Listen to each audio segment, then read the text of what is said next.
வணக்கம் பிரவீன்குமார். நிச்சயமாக திருநெல்வேலி மாநகராட்சி பகுதியில் மருத்துவ கழிவுகளை கொட்டிய வழக்கில் மருந்து விற்பனை பிரதிநிதி கார்த்திகேயன் என்பவர் தற்போது கைது செய்யப்பட்டிருக்கிறார். 3 பிரிவுகளில் வழக்கு பதிவு செய்து திருநெல்வேலி மாநகர பெருமாள்புரம் போலீசார் நடவடிக்கை மேற்கொண்டிருக்கின்றனர். பிரவீன்குமார், திருநெல்வேலியில் பார்த்தீர்கள் என்றால் கடந்த 2 மாதங்களுக்கு முன்பு கேரளாவில் இருந்து டன் கணக்கில் மருத்துவ கழிவுகள் திருநெல்வேலி மாவட்டத்தின் பல்வேறு பகுதிகளில் கொட்டப்பட்டது. இந்த சம்பவம் சத்தியம் தொலைக்காட்சியில் வெளியாகி மிகப்பெரிய அதிர்வலைகளை ஏற்படுத்திய நிலையில் 3 காவல் நிலையங்களில் 6 வழக்குகள் இது குறித்து பதிவு செய்யப்பட்டது. 5 பேர் கைது செய்யப்பட்டனர். கழிவுகள் ஏற்றிச் செல்ல பயன்படுத்தப்பட்ட லாரிகள் பறிமுதல் செய்யப்பட்டது. திருநெல்வேலி மாவட்ட நிர்வாகம் எடுத்த தொடர் நடவடிக்கைகள் மற்றும் பசுமை தீர்ப்பாயம் அளித்த உத்தரவு காரணமாக 29 லாரிகளில் அந்த கழிவுகள் கேரளாவிற்கு மீண்டும் திருப்பி எடுத்துச் செல்லப்பட்டது.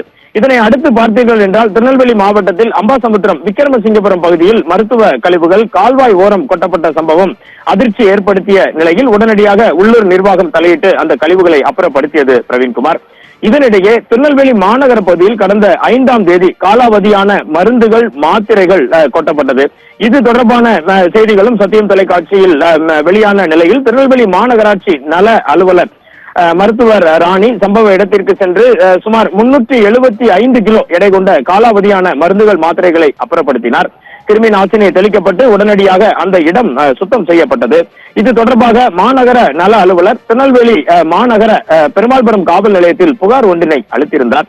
இது தொடர்பாக வழக்கு பதிவு செய்யப்பட்டிருந்த நிலையில் சம்பவம் தொடர்பாக தற்போது மருந்து விற்பனை பிரதிநிதி திருநெல்வேலி பாளையங்கோட்டை சமாதானபுரத்தைச் சேர்ந்த கார்த்திகேயன் 35 வயதான கார்த்திகேயன் என்பவர் கைது செய்யப்பட்டிருக்கிறார். பிரவீன்குமார், அவர் மீது உயிருக்கு ஆபத்தான வகையில் நோய் தொற்று பரவும் வகையிலான செயலை செய்தல் மற்றும் நோய் தொற்று பரவும் என தெரிந்தும் தீய செயலை செய்தல், சுற்றுச்சூழல் சட்ட பாதுகாப்பு விதிகளை மீறி செயல்படுதல் என 3 முக்கிய பிரிவுகளில் வழக்கு பதிவு செய்யப்பட்டு அவர் தற்போது கைது செய்யப்பட்டுள்ளார். பிரவீன்குமார், மேலும் மருந்துகளை உற்பத்தி செய்த நிறுவனங்களின் அதிகாரிகளுக்கும் இது குறித்து நோட்டீஸ் அனுப்பப்பட்டுள்ள நிலையில் அவர்களிடமும் தீவிர விசாரணை நடத்தப்படும் என தற்போது தகவல்கள் வெளியாகி உள்ளது.